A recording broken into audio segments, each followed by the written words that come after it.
Hello students, in this video we will discuss about chapter 1 third part जो था chapter 1 का forms of power sharing के जो अलग अलग फॉर्म्स के बारे में देखेंगे। अलग अलग स्टेज के बारे में हम यहाँ देखते हैं। ओके, तो है the idea of power sharing has emerged in the opposition. जो आइडियाज़ ऑफ पावर शेयरिंग का वो मोस्टली अपोजिशन पार्टीज की तरफ से स्टार्ट हुआ था। For a long time, it was believed that all power of a government must reside in one person or group of person located at one place। पहले क्या माना जाता था कि मतलब एक लोकेलिटी में रहने वाले एक लोकेलिटी में रहने जो लोग हों जिनकी संख्या ज़्यादा हो, पावर हमेशा उनके पास रहना चाहिए। पहले ऐसा ही था और ऐसा फिर महसूस किया जाता था कि अगर पावर को कई हिस्सों में बांट दिया जाएगा तो किसी भी डिसीजन को हम क्विकली नहीं ले सकते, मतलब जल्दी से नहीं ले पाएंगे, ठीक है, और ना ही लोगों पे शासन कर पाएंगे। But these notions have change with the emergence of democracy. लेकिन जैसे जैसे डेमोक्रेसी आई वैसे ये जो लोगों की विचारधारा थी वो ख़त्म होने लगी। और एक है one basic principle of democracy is that, एक प्रिंसिपल मेन प्रिंसिपल मतलब मुख्य नियम क्या है उसका डेमोक्रेसी का, people are the source of all political power. जो पीपल लोग होते हैं वो सारे पॉलिटिकल पावर के सोर्स होते हैं। इन द डेमोक्रेसी में people rule them self through institution of self government. जो लोग होते हैं वो एक इंस्टीट्यूशन के थ्रू सेल्फ गवर्नमेंट करते हैं। मतलब आप इलेक्शन के प्रोसेस से खुद के रिप्रेजेंटेटिव को चूज़ करते हो ना, अलग अलग पार्टी के लोगों को, वही यहाँ पे कह रहा है। In a good democratic government, एक अच्छा जो डेमोक्रेटिक गवर्नमेंट होता है, due respect is given to diverse people. जो अच्छा डेमोक्रेटिक गवर्नमेंट होते हैं वे अपने एरिया में अपने स्टेट में रहने वाले सभी लोगों को, सभी डाइवर्स ग्रुप जो होते हैं लोगों की जाति कास्ट जो रहती है वो सभी लोगों को समान क्या कहते हैं, समान जगह देते हैं, मतलब सेम प्लेस देते हैं, ठीक है। और सभी लोग अपने वॉइस को उठा सकते हैं, मतलब अपनी आवाज़ उठा सकते हैं पब्लिक पॉलिसीज़ में। मतलब अगर कोई तरह के नियम और कानून बनाए जा रहे हैं तो सभी वर्ग के लोगों को अधिकार होता है कि वे अपनी आवाज़ आगे कर सके, मतलब वो उनके बारे में बोल सके, बता सके, कि उसके अगेंस्ट जा सके, इस तरीके से। Therefore it follows that in a democracy political power, in democracy में क्या है, in democracy political power should be distributed. तो इस तरीके से हम देखेंगे कि डेमोक्रेसी में जो पावर है वो किस अकॉर्डिंग से सिटीजन्स में मतलब distributed among as many citizens, बहुत सारे लोगों में किस तरीके से यहाँ पे डिस्ट्रीब्यूट किया गया है इस पावर को, उसको हम आगे यहाँ पे देखते हैं। यहाँ in modern democracies power sharing arrangement can take many form. Modern जो डेमोक्रेसी है इसमें जो पावर शेयरिंग का अरेंजमेंट है वो बहुत सारे फॉर्म में अरेंज है।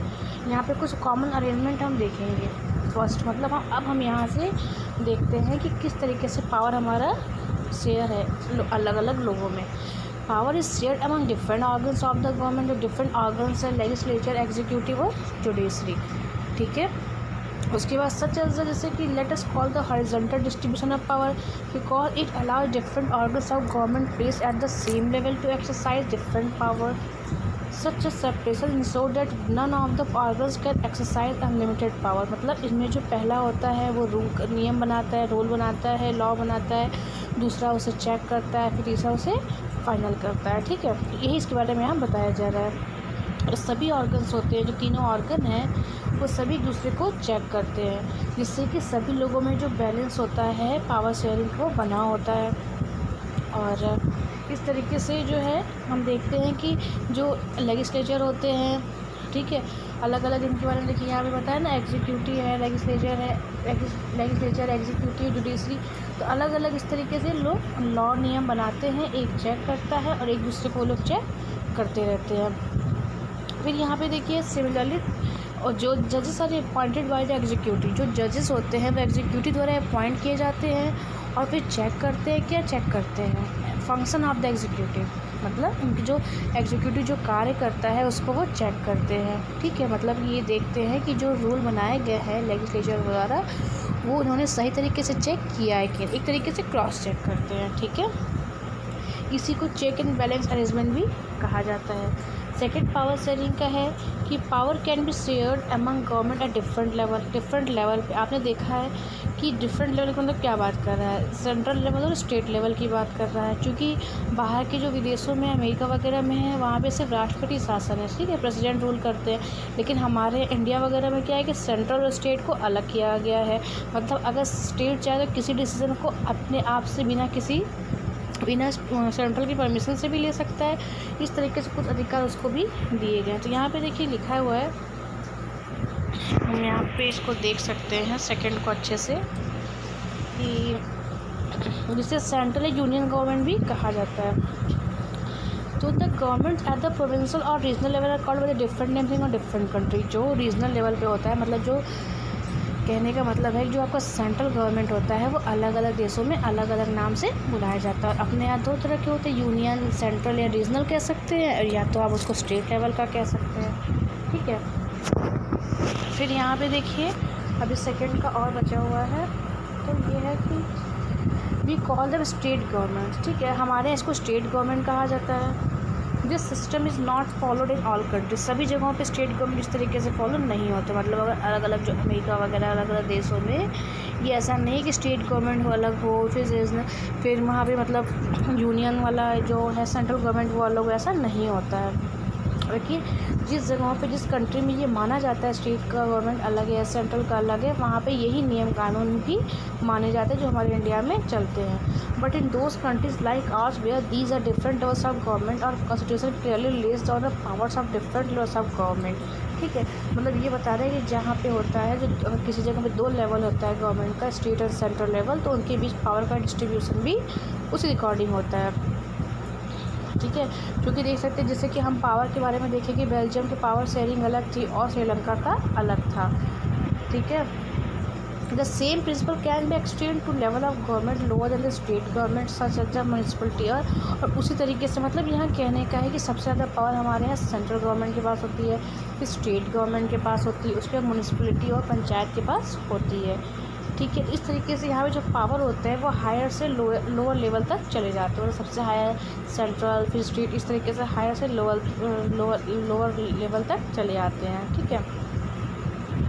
उसके बाद इसके बारे में हम मतलब डिटेल में नेक्स्ट चैप्टर में पढ़ेंगे। थर्ड है पावर में ऑल्सो भी share among different social group. जो पावर है वो डिफरेंट सोशल ग्रुप में भी शेयर होता है, जैसे कि regional and linguistic groups. Regional मतलब धर्म और भाषाई आधार पर भी। Community government in Belgium is a good example. जो कम्युनिटी गवर्नमेंट था, मैंने वहाँ पे देखा था ना, जो फ्रेंच स्पीकिंग थे और अलग अलग लैंग्वेज बोल रहे थे, डच स्पीकिंग पीपल थे, फ्रेंच और डच स्पीकिंग जो पीपल थे उनके बीच में बेल्जियम में सारा पावर शेयर हो गया था। तो यही यहाँ पे बता रहे हैं कि उसका अच्छा एग्जांपल है। In some countries there are constitutional legal arrangement where socially weaker section है विमेन आर रिप्रेजेंटेड। मतलब कुछ ऐसे भी देश हैं जहाँ पे जो कमज़ोर वर्ग के लोग हैं, विमन हैं, उन लोगों को भी बराबर रिप्रेजेंटेड हैं। कहाँ पे दिया कि लेजिस्लेचर में, एडमिनिस्ट्रेशन में। कहने का अर्थ ये है कि कुछ देश ऐसे हैं जो डेमोक्रेसी को पूरी तरीके से फॉलो करते हैं और वो लेजिस्लेचर में, अपने पार्लियामेंट में, मतलब हर एक सोशल ग्रुप के लोग हैं, ठीक है। और विमेन को भी बराबर अधिकार दिया गया है। ये देखिए लिखा है ना कि reserve constitutions in assemblies and the parliament of the country. से मैं यही बात अभी आपको बता रही थी। This type of arrangement is mean to give space in the government and administration to diverse social people. मैं यही बता रही ना कि इस तरीके का क्यों किया गया, ताकि मतलब डाइवर्सिटी का सही यूज़ किया गया है। कि अगर जिस तरीके से हमारे देश में अलग अलग डाइवर्सिटी है, लोगों में अलग अलग धर्म समुदाय के और भाषाई लोग रहते हैं, तो उस तरीके से पावर भी उन लोगों को अलग अलग शेयर किया गया है, ठीक है। फिर यहाँ पे देखिए है, अभी थर्ड का बचा है कि this method use to give minority community a fair share. मतलब इससे क्या होता है, मतलब इससे ये होता है कि हमारे देश में शांति बनी रहेगी, ठीक है। कोई युद्ध नहीं होगा, किसी तरह की कॉन्फ्लिक्ट नहीं स्टार्ट होगा। और क्या है कि सभी जो ऊंचे कास्ट के लोग होंगे और नीचे कास्ट के लोग होंगे, सभी लोग एक साथ मिलके बराबर तरीके से रहेंगे। मतलब कि जो ऊंचे कास्ट वाले लोग होंगे हायर, तो वो लोग छोटे कास्ट के लोगों के पे क्या हावी नहीं हो पाएंगे। इसलिए वहाँ पे जो पावर की शेयरिंग होती है सभी को होती है। मतलब एक SC ST वाले को भी वही सेम पावर मिलेगी जो जनरल वाले को मिलेगी। इस तरीके से आप समझिए। नेक्स्ट है power sharing arrangement can also be see in the way political parties में भी हम देखे जा सकते हैं, जैसे कि in a democracy the citizen must have freedom to choose among various contender for power. जैसे कि हम डेमोक्रेसी में देखें कि हर सिटीजन्स को अधिकार होता है कि वो अपने रिप्रेजेंटेटिव को चूज़ कर दें। In contemporary democracy this is a form of competition, एक तरीके का कॉम्पिटिशन होता है। कॉम्पिटिशन समझ, जैसे इलेक्शन के लिए कह रहा है। Such competition so that power does not remain in one hand, मतलब जो कॉम्पिटिशन होता है उसमें क्या होता है कि पावर किसी एक के हाथ में नहीं होनी चाहिए, पावर को बांट देना चाहिए। ठीक है, पावर को बांटने का मतलब क्या है कि जो डाइवर्स पीपल होते हैं हमारी सोसाइटी में सभी के पास बराबर अधिकार होने चाहिए, कहने का अर्थ यहाँ पे ये है। ठीक है, फिर यह है कि in the long run power is shared among different political parties they represent different ideologies and social group. मतलब कहने का है कि जो पॉलिटिकल पार्टी होती है, जैसे मान लीजिए कि कोई पार्टी बनी है, ठीक है, तो उस पार्टी में कोई पार्टी कोई भी नाम रखता है, जैसे आम जनता पार्टी है, बीजेपी, ये सब पार्टी, तो उसमें हर एक पार्टी में हर एक कैटेगरी के लोग रहेंगे, चाहे वो SC ST का हो, OBC का हो, जनरल का, मतलब हर एक व्यक्ति रहेगा, ठीक है, उस ग्रुप में। Sometimes this kind of sharing can be direct when two or more parties form an alliance to contest election. If their alliance is elected, they form a coalition government and thus share power. In a democracy, we find interest groups such as those of traders, businessmen, industrials, farmers and industrial workers. They also will have a share in the government power. कहने का अर्थ ये है कि हमारी society में हमने ऐसा भी देखा है कि कुछ बड़े बड़े ट्रेडर्स, बिजनेसमैन, इंडस्ट्रियलिस्ट जो हैं, फार्मर्स हैं, वे भी हमारे गवर्नमेंट में उनका भी शेयर है। कहने का समझ, जैसे कि हम अभी आप देखेंगे कि कुछ एक्ट्रेस ऐसे हैं, जैसे कि अभी आप जया भादुड़ी हैं, बहुत पुरानी एक्ट्रेस हैं, उनके बारे में आप देख लीजिए, मनोज तिवारी, सब क्या है, एक्टर है ना। तो ये लोग एक्टर है, लेकिन फिर भी ये लोग क्या है, इन लोगों का गवर्नमेंट में भी ये लोग किसी न किसी पोस्ट पे काम करते हैं। ठीक है, तो ये यहाँ पे बताने की कोशिश कर रहे थे। ऑल्सो लोग शेयर इन गवर्नमेंट, इनका भी शेयर है गवर्नमेंट पावर में। फिर यहाँ पे देखिए, in unit 3 we shall study the working of political party, मतलब जो यूनिट 3 हम लोग पढ़ेंगे उसमें हम वर्किंग देखेंगे, पॉलिटिकल पार्टी जो होती है उनका क्या क्या काम होता है, किस तरीके से काम करते हैं और क्या क्या सोशल मूवमेंट है उन लोगों का, उनके बारे में हम पढ़ेंगे। तो बेटा आपका भी चैप्टर कंप्लीट हो गया। ठीक है, आप इसे पढ़िए, रिवाइज करिए और कोई प्रॉब्लम हो तो पूछिए। Okay, thank you.